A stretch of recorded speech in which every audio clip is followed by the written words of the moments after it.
And the next speaker is not going to be present here. He had a heart condition, couldn't fly. He will be joining us from the States. So I'm not sure we have finished. Oh, you're there. Okay, cool. So can you magnify it? All right, all right. So his name is Sumit.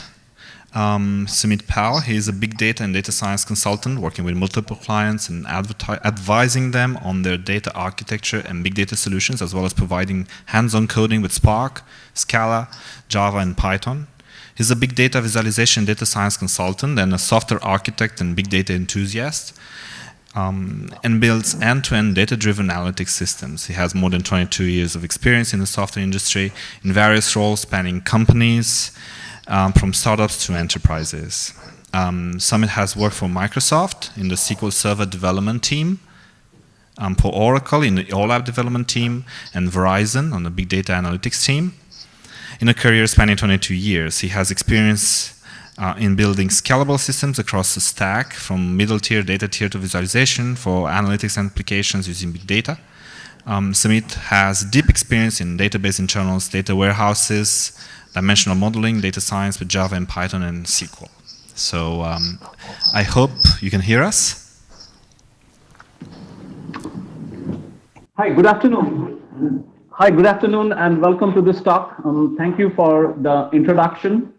My name is Sumit, as was mentioned by the moderator gentleman. I'm an independent consultant working out of Boston in the big data and data science space, helping different clients in the healthcare and energy utilities space. A little bit about myself, I guess. Let me go to the next screen.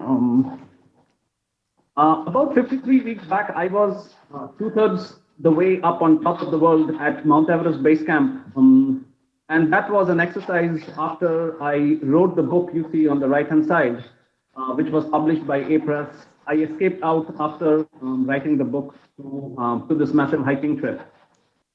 You have my work history below, as the moderator also introduced me. So let's get started.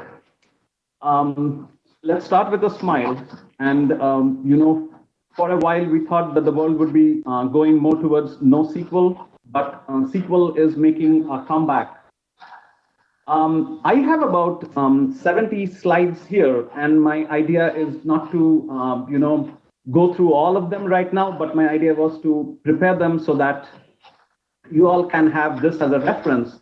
And please feel free to come back to me with questions. You have my email and my contacts, and I will be happy to help you with any questions.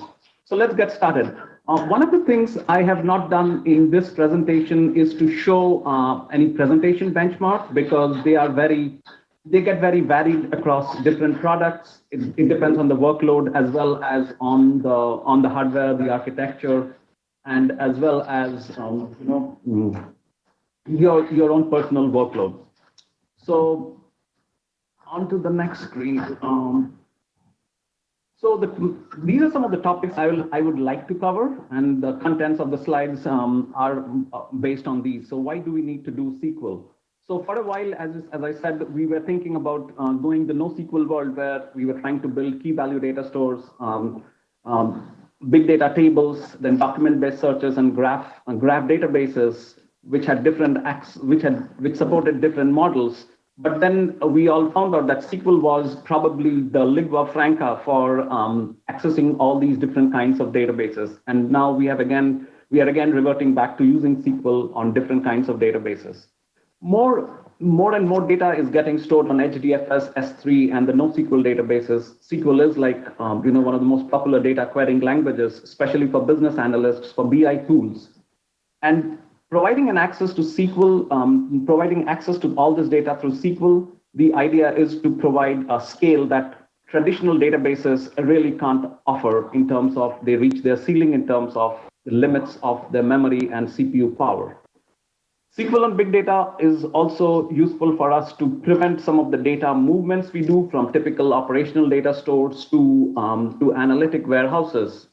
And also the whole idea about having very high concurrency along with very low latency. And those two are it's sort of very difficult to achieve both concurrency as well as low latency achieve on the same database.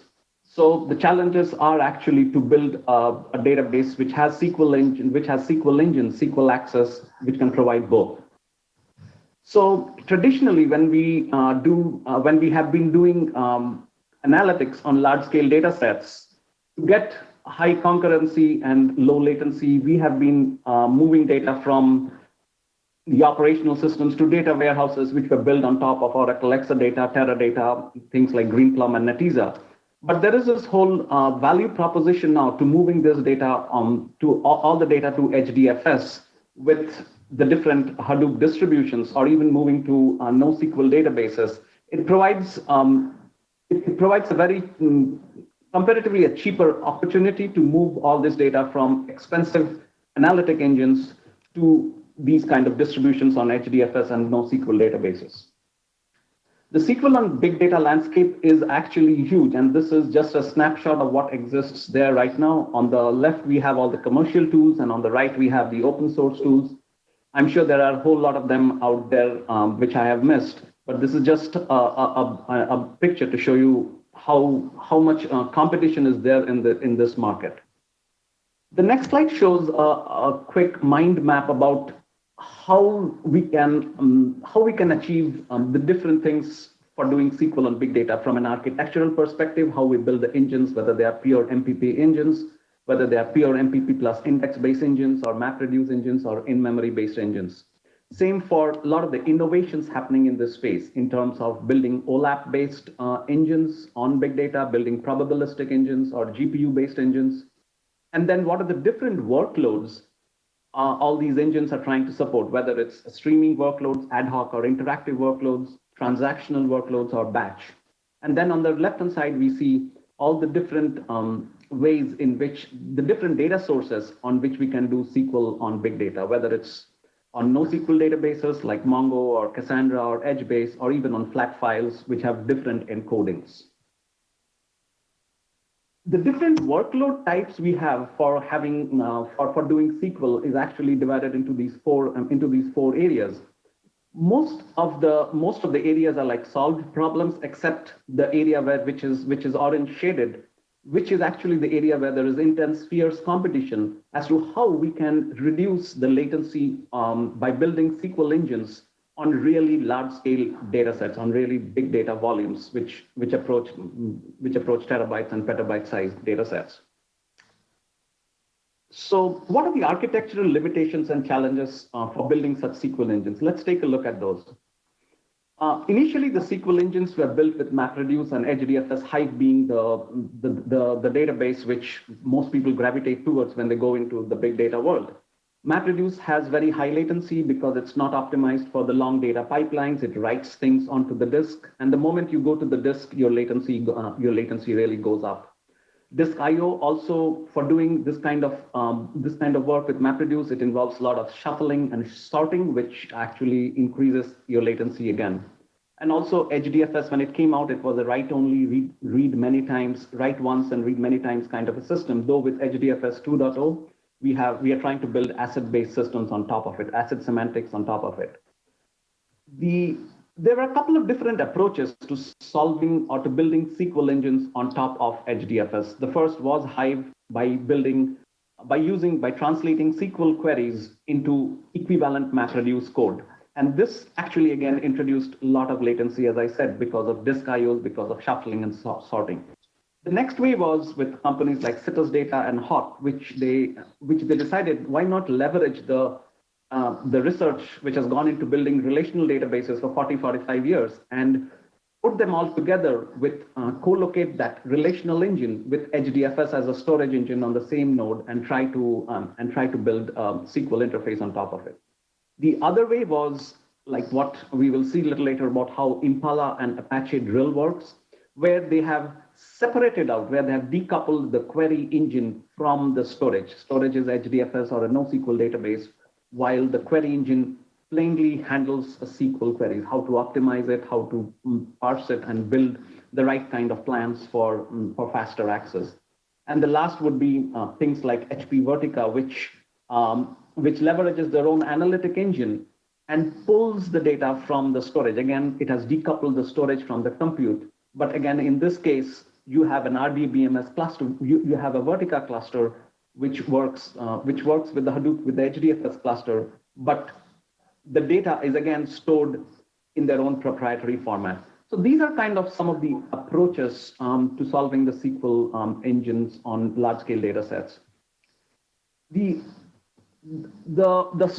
things we need to understand or do for solving the latency include, like, how can I solve the IO layer issues in terms of how can I optimize the data to ensure data locality and also make sure that the IO is always minimized. One of the first things when you move to Hadoop is to choose, like, what kind of a file format you want, because the file formats provide different kind of semantics in terms of some of the file formats allow you to leverage CPU speed, some of them reduce the IO, some of them also help in doing schema optimizations. The other kind of thing we need to do is to do data compression. What kind of compression algorithms we need to use on these data formats. The other thing, as we probably all know, is compression has this issue where the compression encoding that we use needs to be splittable across the different nodes on the cluster. So let's quickly take a look at the batch-based SQL engines before we go into the other ones, which are interactive, stream, unstructured, and operational. So Hive was one of the first engines. It used MapReduce. It took a SQL query and it translated into MapReduce jobs. Hive had a lot of very good things in terms of it provided good extensibility for adding new features with UDFs, user-defined functions, or user-defined aggregate functions. Hive also allows the decoupling of its execution with the data input format with the serializer and deserializer. And that allows Hive to actually work on a lot of different data structures or different data sets in terms of they could be unstructured, they could be JSON. Hive, when it first came out, did not have support for streaming. But now Hive has a newer version, has something called Hive Ingest, which supports streaming computations to a certain extent, but it's very limited and it's not widely used as well.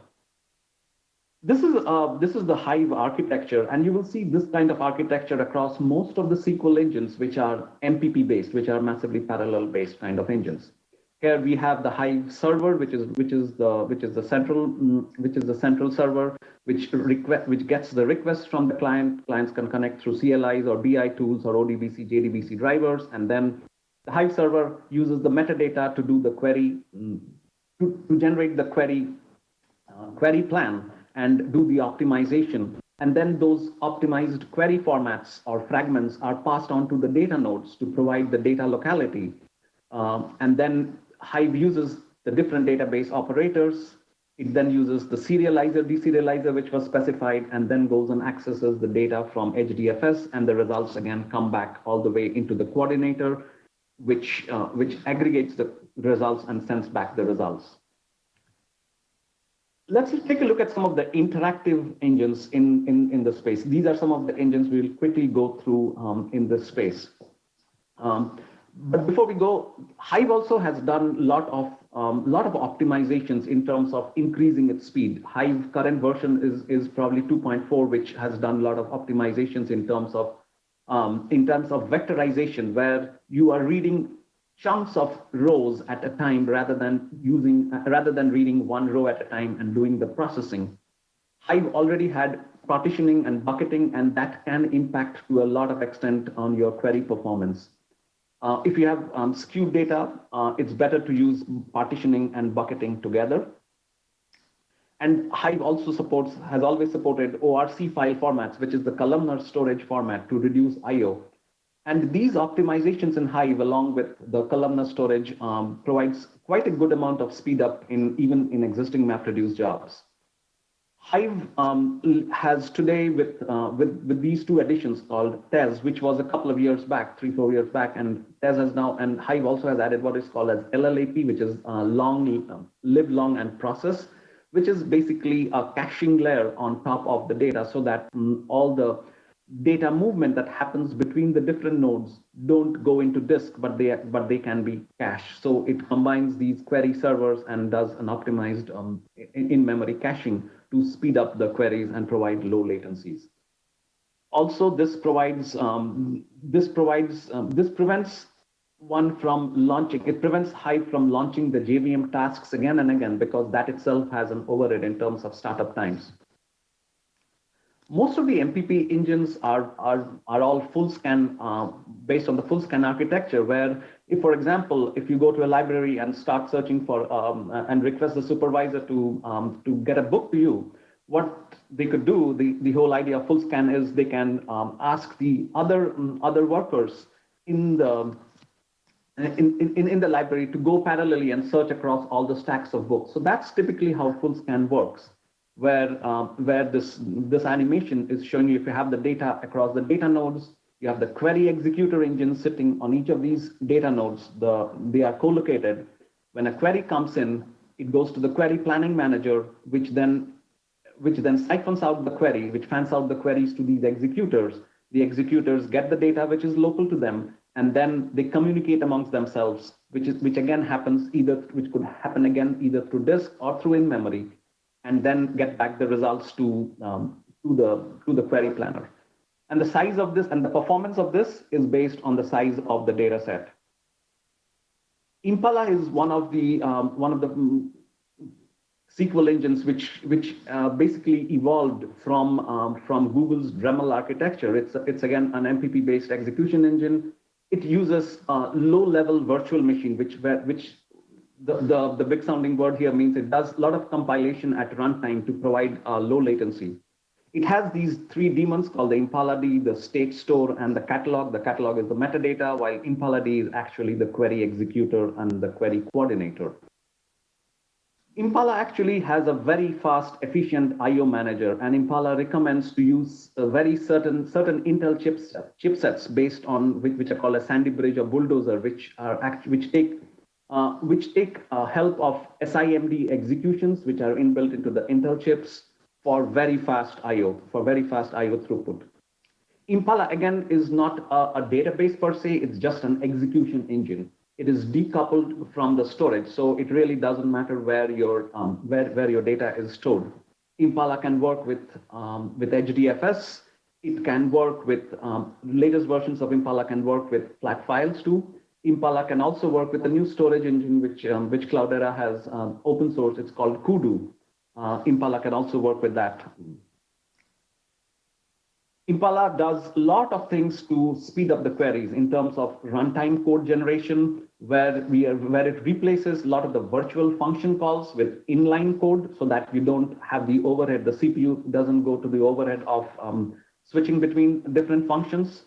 It also uses a feature called HDFS short circuiting, where for co-located data, it just bypasses the data node protocol and reads directly from the disk without going through the CPU, which speeds up again the I/O.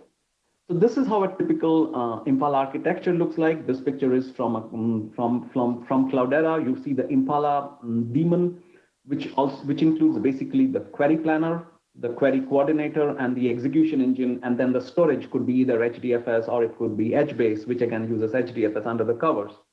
And then Impala has different interfaces for access, whether it's an ODBC driver or a CLI application, and it uses the metastore, Hive's metastore, for storing all the metadata related to query planning, query optimization. The queries basically go to the query coming from the client goes to the query planner or the coordinator, which fans it out again to the query execution engine, which does all the computations, sends the results back to the query coordinator, which sends it again back to the client. This is very typical, as we also saw in case of Hive and the MPP architecture. This kind of an architecture is very common. I will skip over this slide. This again repeats most of the things I said before. Impala initially had a problem when it was released that it couldn't recover from mid-query failures, but that has changed now. So you can disregard this statement. Next was Apache Drill. Apache Drill promoted this idea of doing SQL on everything and anything. It could do SQL on NoSQL databases. It could do SQL on search engines or even on flat files, and of course relational databases too, and then data stored on an object store like S3. Drill actually provides a lot of good interactive features, and it can work with any file formats. And the engine in case of Drill is called as drill bits, like what we saw in Impala was the Impala D, it's called as drill bits. Architecturally, Apache Drill also has built-in query optimization, and the optimizer is written in a way so that you can plug in different optimizers. It supports correlated subqueries and a lot of analytic functions, and also provides a dynamic data, a way to dynamically discover the schema so that it allows Drill to work with unstructured data. Drill supports, again, nested data, and it can read the schema on the fly. The way it does is it does a random sampling of the data to figure out what is the schema, and then applies some kind of structure on top of it. So basically, this is how the Drill architecture works. The query comes to the driver, and we have all these drill bits. One of these drill bits is called the foreman, which is again the coordinator. And the drill, they get the data from the storage engine, which could be anything, and they send the results to the drill bits. And there is a zookeeper here which coordinates all these drill bits, and there is also a distributed cache across all these drill bit daemons. So the other SQL engine that's becoming very popular is Presto. Presto is used heavily by Netflix now. It's also a distributed query engine coming from Facebook. It is all in-memory based, and it follows what's called the pipeline execution model, where the data is transferred between the different engines through the memory. And the way once the data is computed by the engine, it sits in the memory, and then it just exchanges pointers in the memory to make the data exchanges as fast as possible. Presto also uses Presto is written in Java, and it avoids some of the problems with Java related to heap management and garbage collection using unsafe pointers with Sun's unsafe operators. It also uses vectorization very, very intensively to build up the right kind of efficiency and provide cache locality to optimize the queries. This is typical Presto architecture. The client query comes to the coordinator. There is something called a discovery service where each of the workers register with the discovery service saying that they are available. The coordinator then, based on the query, the coordinator has a lot of intelligence in terms of the query parsing, query optimization, and then it works with the discovery service to fan out the query fragments to these workers, which use this storage connector plugin to connect to the right kind of storage to get the data and then pipeline the results amongst themselves and send back the results. So this is very typical architecture. Very popular now is Spark SQL. Over the last two and a half years of my experience with Spark, Spark has evolved since the last 2.5 years, and Spark SQL is becoming increasingly popular, especially when you're working with complex analytic functions. Spark SQL does much better, according to me, according to my results, than either Presto, Apache Drill, or even Impala. Spark also. I think I'm running out of time. I guess I will race through some of these next slides, where Spark SQL has structured streaming, which allows you to do SQL on streaming data. Spark has done a lot of optimization in the SQL engine with its newest execution engine called Tungsten, which does a lot of optimization in terms of reducing the data I/O and improving the throughput. This is typically the picture that shows Spark's architecture. It has this Catalyst engine, which does query generation, query optimization, and then passes it to the Tungsten engine. I will not go through this slide. And then the other commercial tool available for the interactive space is Jethro Data. It leverages indexes. No one had used indexes before on big data except Hadoop, except Hive, but then Hive indexes didn't become much popular. Jethro basically needs, when it ingests the data, it creates the indexes. It creates indexes on all the columns of data that it ingests, and stores it in the HDFS.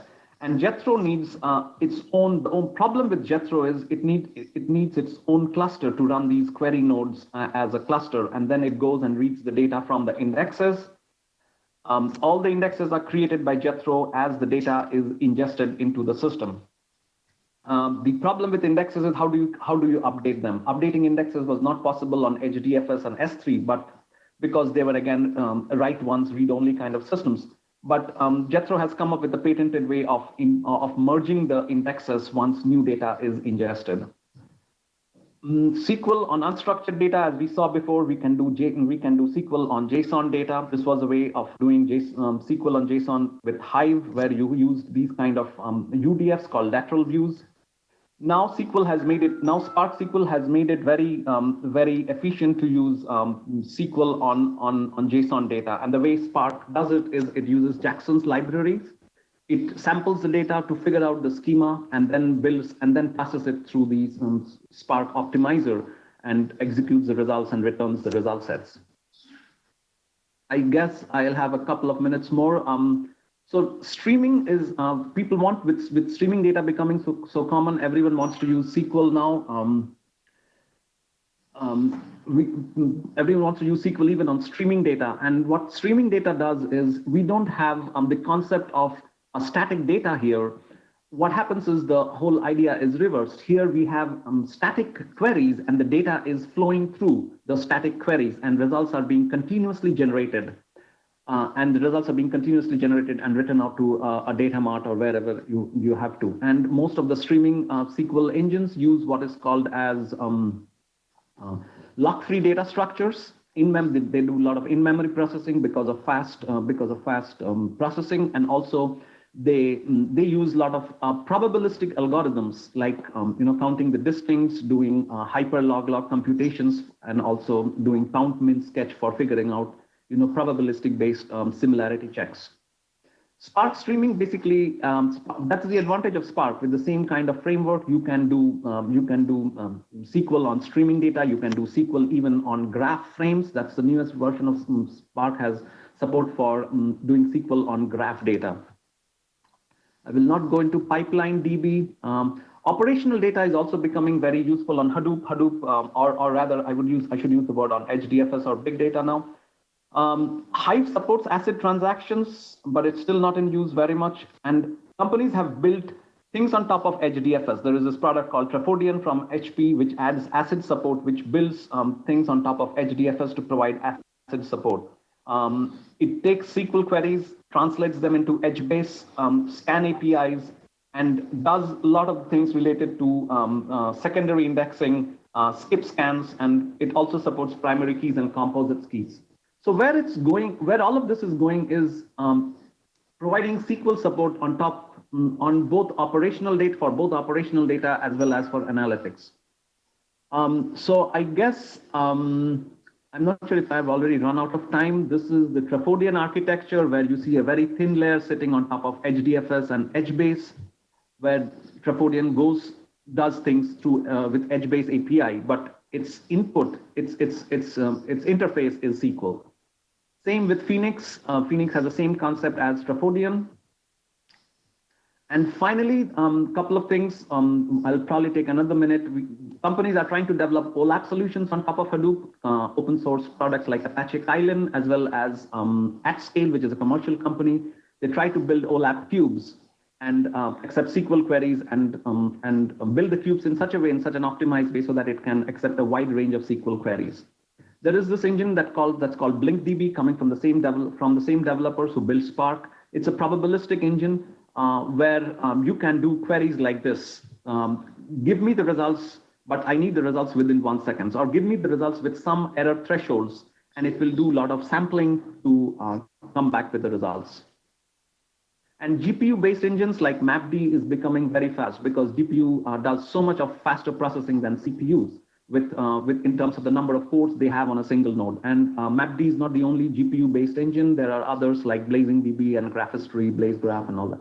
So this is all, a lot of things happening in the SQL space on big data to get to reduce the latency in terms of processing, as well as doing a lot of analytic queries, complex analytic queries, as fast as possible. I think I've run out of time. Please feel free to email me with questions. I'm generally good with emails, and I would be happy to answer any questions. Finally, there is no SQL on Hadoop engine that will probably be sufficient for all your workloads. So, when you select a SQL engine on Hadoop or SQL engine on big data, you will have to really make some compromises in terms of the concurrency as well as the latency. So thank you very much for listening to this, and thank you to everyone for helping me to do the presentation remotely.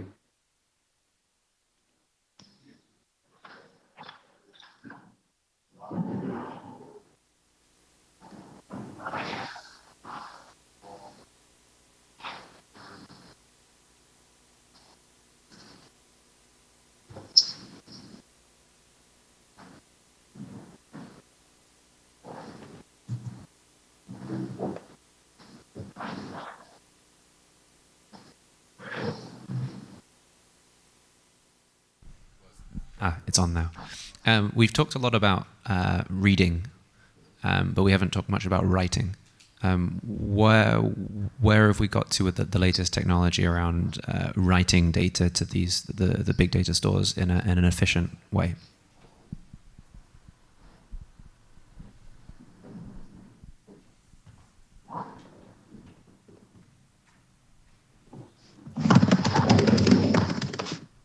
Hello? Yes. Could you hear the question? No. Can you repeat, please? Oh, wait, just a second. We've talked a lot about efficient ways to read data fast and in a distributed way from big data stores. What's the most efficient way and the current technology for writing data?